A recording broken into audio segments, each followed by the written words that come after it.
If you're up, ikaw to.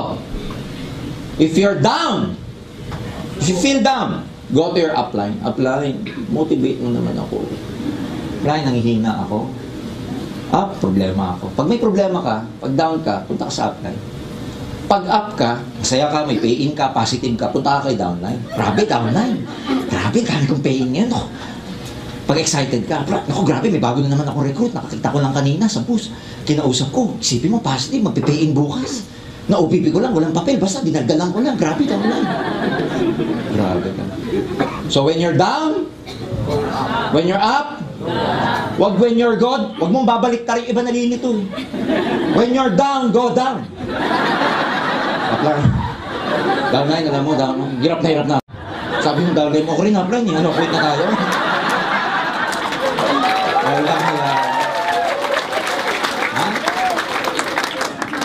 Of course, downlines, you have to believe in your uplines.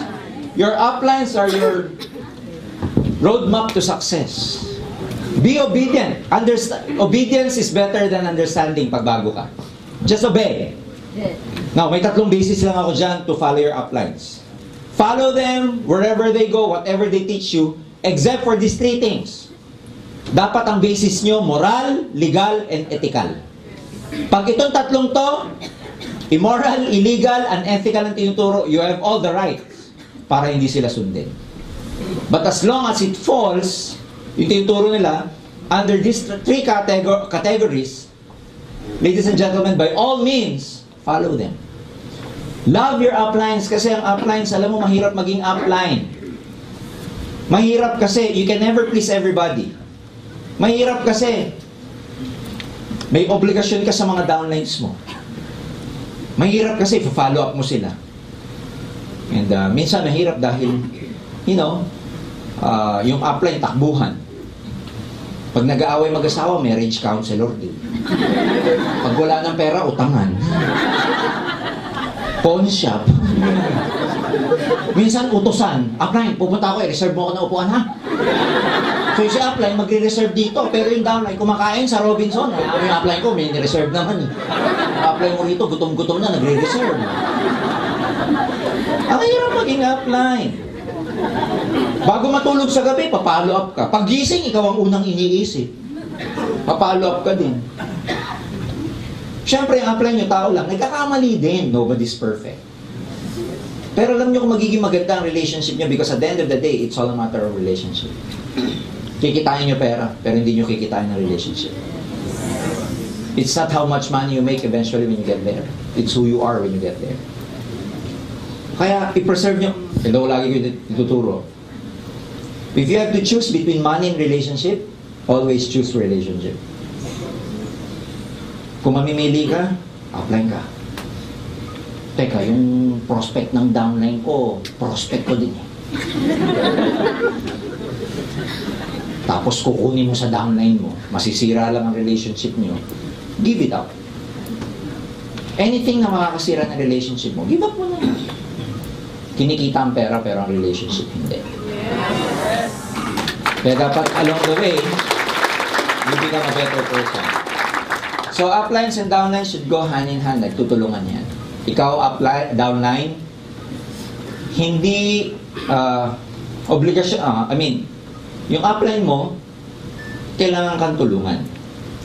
Pero hindi upline mo magpapalaki ng negosyo mo. They are just there to guide you, support you, but they are never there to build your group for you. You will have to build it yourself. The best thing they can do, tulungan ka lang. Pero, hindi yan na magre-recruit para sa'yo. Kasi yung upline ko, walang spillover eh. Kaya tagal-tagal ko na. Sinisi pa yung upline. Wala daw spillover. Walang ganon. Ikaw magpapalaki ng negosyo mo dito. Ikaw magpapalaki. Of course, letter E. Believe in yourself. Believe in yourself that you can become successful. Believe in yourself that you're great. Maniwala ka sa sarili mo. Yung may mga inferiority complex dito, let me tell you this. Kung ano yung na-inject mo sa mind mo, nung bata ka, kaya ka mahihain ngayon, they are all wrong. Mali yung mga tao nagsabi sa'yo hindi ka magaling. Mali yung mga nagsabi sa'yo hindi ka maganda. Mali yung mga tao nagsabi sa yung hindi ka gwapo. Because fundamentally speaking, everything is neutral. Tao lang nagbibigay ng label and meaning sa lahat ng bagay. Tao lang ang nagsasabi ng pangit, maganda. Tao lang ang nagsasabi ng mataba, sexy. Tao lang ang nagsasabi ng maitim at maputi. Kasi fundamentally, lahat pantay-pantay lang. Tanggalin mo lahat yan, isa lang yung itsura ng skeleton natin. Tama ba yan? So how do you believe in yourself? Number one, love yourself. Have confidence. Huwag mo isipin hindi ka magaling. Nagkamali yung mga tao nagsabi sa'yo hindi ka magaling. Kasi the truth is, magaling ka. Because you are a wonderful creation of God. Kaya i-claim mo yung birthright mo yun. I-claim mo yung birthright mo na wonderful person ka. I-claim mo yung birthright mo na ayos ka. There's nothing wrong with you. Masyado lang tayong na-condition ng society na kailangan natin ng approval, na kailangan natin ng attention. Which is not. Just love who you are. You don't need any approval from a lot of people. You don't need to be appreciated by a lot of people. Social conditioning lang yan. Kaya mali mo yung sarili mo. Tanggapin mo siya. How do you believe in yourself? Like yourself. You have to like yourself. Kung sino ka man, ano man tsura mo, gustuhin mo yan. Panay nga ang like mo sa Facebook. Nag-change profile yung kaibigan mo, like. Yung kaibigan mo nagpunta sa ganitong location, like. Yung kaibigan mo nag-status, feeling sad, like. Sad na nga, nilike mo ko. May mai-like ka lang. May mas malupit. Feeling depressed, like pa rin. Kung panay ang like mo sa iba't ibang mga bagay at iba't ibang tao, ano ba naman yung i-like mo yung sarili mo? Yes. Kaya pag uwi mo ngayong gabi, punta ka sa salamin, sa kwarto, sa banyo, nakita mo yung salamin, sarili mo, sabi mo sa kanya, I like you. Can you do that? Can you do that? So gustuhin mo yung sarili mo. Maamin mo siya. Like ko to. Paano masasabing like mo yung sarili mo? Hindi mo kino-compare kung kani-kanino. Wala kang hinahabol na itsura. Gusto ko maging kamukha ni Ann Curtis. Bakit mo gugustuhin yung ibang tao? Pag ikaw naging kamukha nila, di hindi na ikaw yun. Sabi mo yung sarili mo. So what kung maitim ka? So what kung mataba ka? Wala ka silang pakialam nila. May katawan mo naman yan. So what kung pag nagtaking ka, parang ka pa rin nakatakaw? Ano naman ba? Ang mga taong ganun eh, nakatakin, pero nakatakaw to. Tago mga belt. Ako ba, nakatakaw ka ba nakatakin, ha? So what? So what kung maitim ka? So what kung wala kang buhok? So what kung ano mo hanggang likod? Wala silang ginagawa. Tama ba? Love yourself. Just simply love yourself. Wala. There's nothing wrong with you.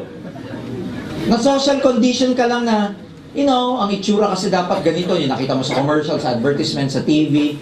Puro lahat na nakikita mo kasi maganda. Kaya gusto mo maganda rin. But it doesn't have to be that way. Kaya kung manggagaling ang happiness mo sa ibang tao, hindi ka magiging masaya.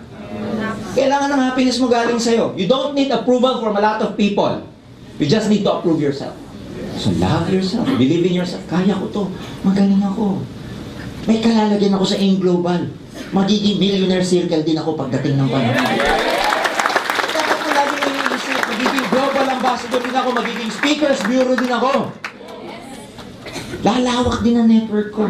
Kaya ko to. Huwag yung self-pity. Ang hirap. Hindi ko kaya. 3 buwan na, nag-iisa pa din ako. Kailangan mahalin mo yung sarili mo. Because that's the only way na mas maging that's the only way na maramdaman ng prospect mo na may confidence. Stop the social conditioning. Iba na ngayon kasi ang society. Pati mga bata, iba ngayon. Diba lagi sinasabi ng mga magulang natin, iba ng panahon ngayon. Which is true. Dati titigan lang ako ng tatay ko. Yung titig na ganyan, naku, hindi ko na malaman sa kailangan itsura. Naranasan niyo yun? Titig pa lang, akala mo, grabe. Ngayon yung mga bata, titigan mo. Tititigan mo rin. Tama ba? Yung mga bata. Dati, yung mga bata ngayon, anong kailangan? iPad, iPhone, iTouch. Pag walang ganun, they feel insufficient, inadequate. Na-kondisyon ng media, yan ang number 1 nagkukondisyon sa mga tao. Lagi ka may craving for something, lalo na sa technology, kasi nakikita mo eh. Bakit yung ibang, ang cellphone, tatlo-tatlo? Kasi yan ang nakikita. Bakit kailangan iPad, kailangan iPhone, bakit kailangan screen touch or touch screen? Bakit kailangan... Ako ano yun? Bakit kailangan high-tech, iPhone 5, iPhone 5S, etc.? Social conditioning. Bakit ka may ganyan? Pag tinanong, hindi mo alam ang sagot. Bakit ka naka-iPhone? Sagot mo, uso. Kasi pag naka-5110 ako ngayon, para akong caveman. Eh. Tama, mali? Social conditioning. Mga bata, kailangan ng Xbox, etc. Wii, Nintendo. Mantalang ako ng bata, syatong lang, masaya na ako.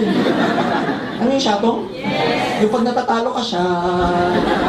Tapos pag nabulunan ka, ulit. Siya. Taguan, luksong tinik, agawan base. Patintero. Di ba? Hanapan ng bullfrog, yun ang laro namin ng ano. Gahanting ka ng bullfrog. Do you remember those days? Yes! Na napakasimple ng buhay.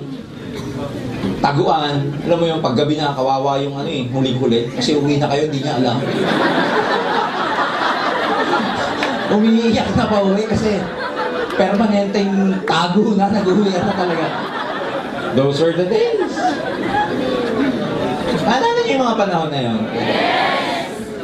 Napakasimple ng buhay nun, and yet, you know, ngayon napaka-technological ng mundo, pero a lot of people are unhappy. Isipin nyo gano'ng katalino tao. Nakikita mo na yung kausap mo sa phone. Diba? Pipindutin mo lang, we connect every... Ang galing ng tao, pero hindi nakahanap ng gamot sa loneliness. Walang gamot sa depression, anxiety, fear. Sa galing ng tao, walang nakagamot ng jealousy, anger, hatred, rage. Walang nakagamot. It's so amazing. That's why, ang solusyon sa maraming problema, nasa iyo. Minsan, di ka makarecruit. Paano hindi mahal yung sarili mo? Pag alis ka ng bahay, kaya ko ba talaga to? Namumutla ka pa. Pero yung kausap ko, bro, maganda to, maganda. Pero deep inside, hindi pala ganun. Dito pa lang dapat tapos na. Dito pa lang dapat global ambassador ka na. Dito pa lang, milyonaryo ka na, tinatrabaho na lang. E kung dito nag-aagaw isip siya, kaya mo yan. Hindi! Pati universe malilito sa'yo. You attract whatever it is. Ganito yan, sa buhay meron tinatawag na law of attraction. Ano yung ina-attract mo? Iniisip mo ba? Hindi, kulang. Kung ano nararamdaman mo. Kailangan lagi kang masaya para ma-attract mo mga bagay na lalo magpapasaya sa'yo. Yes. Paano ka magiging masaya hindi mo gusto yung sarili mo? Paano ka makaka-attract ng right partner hindi mo nga gusto yung sarili mo? So love yourself and believe in yourself that you're really good, you're capable. Hindi ka tatawagin sa global na walang purpose. When you go home tonight, just accept who you are. Stop imitating a lot of people. Magusto lahat mo. Magulo mga babae. Kasi na-condition 90% ng fashion nakakonsentrate sa babae. Hindi makalis ang bahay na walang lipstick. Dapat may lipstick. Pag straight, pinakukulot. Pag kulot siya, pinai-straight. Pag may kulay, binabalik sa dati. Pag normal, pinapa-highlight. Ang magulo sa lahat yung kilay. Pag makapal, sinishave. Pero bago malis ang bahay, katakot-takot na highlighter.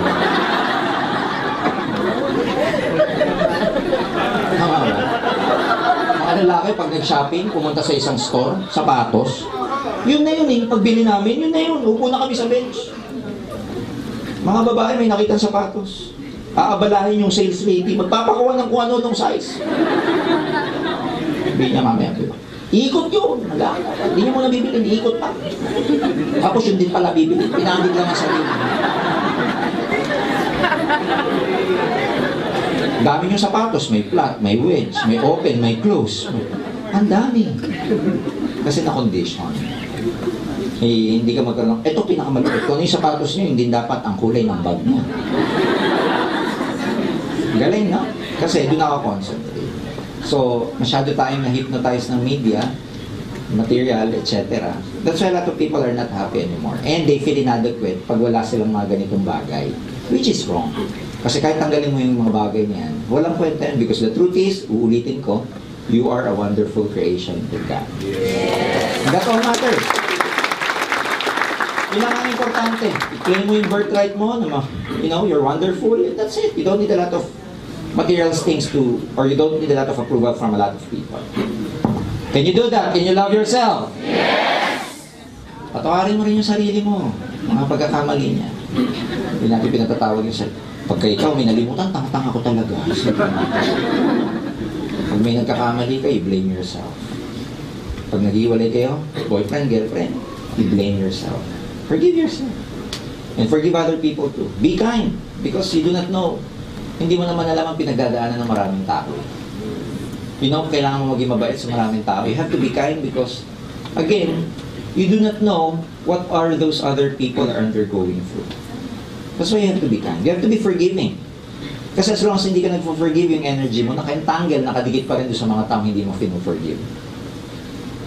So forgive them. Kasi, you know, ang forgiveness is like, it's not because they deserve it, but because you deserve peace.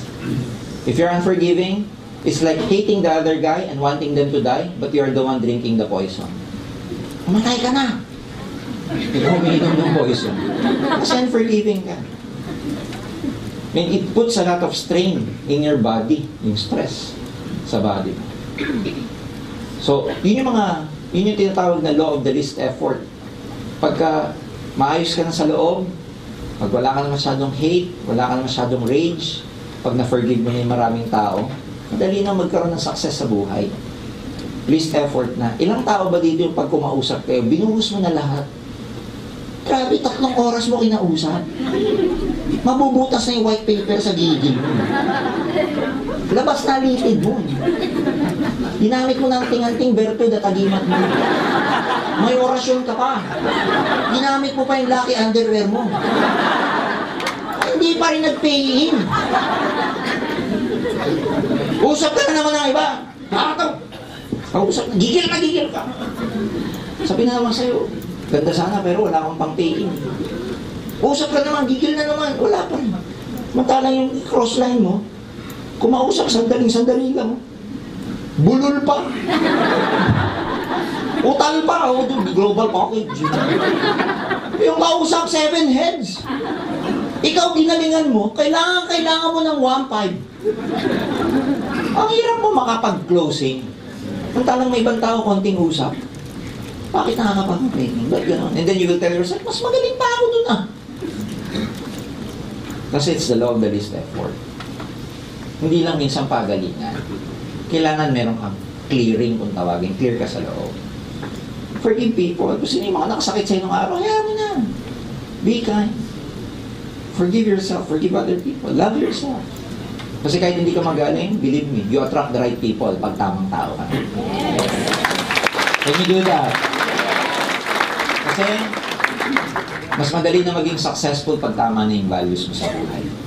That's why sa AIM, di lang namin itituruan kumita. Dito tuturuan namin kayo maging mabuting tao. We teach you how to become a good daughter, husband, good wife, and everything. Kaya ang development dito, holistic. You believe in yourself. Believe. Kadugtong ng believing in yourself, number 4 sa belief, last among the attitudes, always be positive. Be optimistic. Kahit ano nangyayari sa inyo, kahit anong struggle, at the end of the day, you always see the light at the end of the tunnel. Lahat ng bagay na nangyayari sa inyo, may purpose yan para sa ikabubuti niyo yan. Tama. Wala naniniwala sa inyo? Probably dahil pinapahaba pa yung PC niyo. Marami ka pa rejection, siguro para ma-master mo yung emotions mo. Pero lahat may purpose. You just need to be positive and believe in the process. Sabihin niyo process. Lahat kasi kailangan may pagdaan ng proseso. Ang lagi kong sinasabi niyan pag nagtitrain ako, just trust the process. Mahirap yung proseso pagdadaanan niyo, pero para sa development mo yun. Parang ordinaryong lamesa. Pag nakakita ka ng lamesa, galing sa puno. Can you imagine the process na pinagdaanan from puno to lamesa? Ang hirap nun. Kung ikaw yung puno, may feelings ka, puputulin ka. Lilihain ka, kakataming ka. Pupukpukin ka, bago ka maging lamesa. Ang hirap. So may pinagdadaan ng proseso. And ganun talaga, ikaw, ordinary to extraordinary, in between is what we call a process. Dati, walang pera. Ang result na gusto mo, may pera. In between, ang gap, ang tawag doon, process. Ordinary guy to being a multi-millionaire, ang gap na tawag doon, process. You just need to trust the process. So kung nahihirapan kayo, it's okay. Wala pa rin, it's okay. Hindi naman laging ganyan eh. Huwag nyo ititreat na yung sitwasyon nyo permanente. Temporary lang. Lagi mo sasabihin, kung ikaw nahihirapan, pansamantala lang. Lilipas din. Parang gutom. Lilipas din. Kung hindi ka masaya sa, di ba? Wala kang pera ngayon, wala kang downline, lilipas din. Hindi ka masaya sa girlfriend mo, lilipas din siya. Lilipas din yan. Matatapos din yan. Bago kasi, distributor ka, wala pang income, wala pang network, hindi ka ganyang permanente. Temporary lang yan. Kasi dadaanan mo lang yan. One day, malaki na grupo mo, malaki na network mo, malaki pa kinikita mo. You're very, very successful.